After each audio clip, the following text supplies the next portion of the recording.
Thanks for watching. Don't forget to like, share and subscribe to Khizri Ways. السلام علیکم ورحمۃ اللہ وبرکاتہ.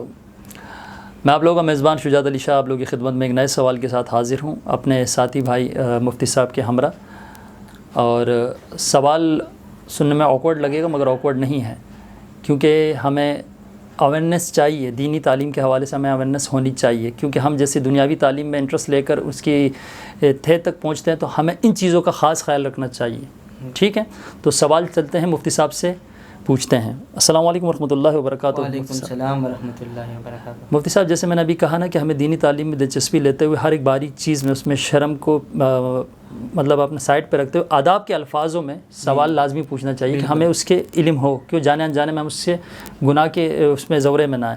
اگر روزے کی حالت میں جیسے کہ ہینڈ پریکٹس یعنی اپنے ہاتھوں سے شہوت کو مٹانا، جی، تو اگر روزے کی حالت میں یہ کیا جائے یا کوئی شخص جو نادانی میں یہ کر لے یا شہوت اس سے کنٹرول نہ ہو وہ کر لے، تو اس کے لیے کیا حکم ہے؟ تو روزہ تو میرے خیال سے نہیں رہے گا، یا تو رہے گا یا آپ بہتر بتائیں گے.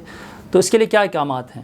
بسم اللہ الرحمن الرحیم. نحمدہ و نصلی علی رسولہ الکریم. صلی اللہ علیہ وسلم. ہاتھ مشت زنی یعنی ہاتھ سے اپنی شہوت کو پورا کرنا، یا جس کو انگلش کے اندر ہینڈ پریکٹس کہتے ہیں، ویسے یہ بہت بڑا گناہ ہے. کیونکہ حدیث شریف کے اندر آتا ہے اگر کوئی بندہ اپنے ہاتھ سے اپنی شہوت پوری کرتا ہے تو قیامت کے دن اللہ تعالیٰ اسے فرمائیں گے کہ اب ان کے اندر روح پیدا کر. حدیث شریف کے اندر آتا ہے قیامت کے دن اس سے جو انسان کی منی کے قطرے ہوتے ہیں اس سے بچے پیدا ہوں گے، اس کے ہاتھ سے بچے پیدا ہوں گے. اگر کوئی بندہ ہاتھ سے ہینڈ پریکٹس کرتا ہے، اپنی خواہش کو پوری کرتا ہے، تو بہت بڑا گناہ ہے. کوئی بندہ مبتلا ہو تو اسے توبہ کرنی چاہیے.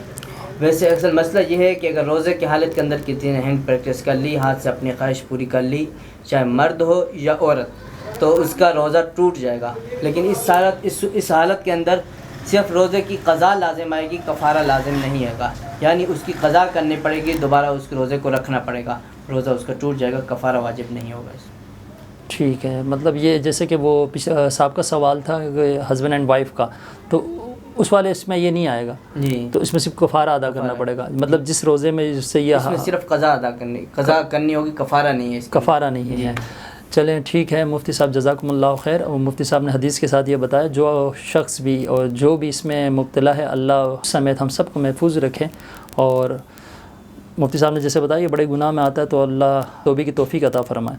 اب تک کے لیے اتنا ہی. اس سوال کے اختتام پر مجھے اور مفتی صاحب کو دیں اجازت. انشاءاللہ تعالی عزیز اگلے سوال میں آپ کی خدمت میں دوبارہ حاضر ہوں گے. اب تک کے لیے اتنا ہی.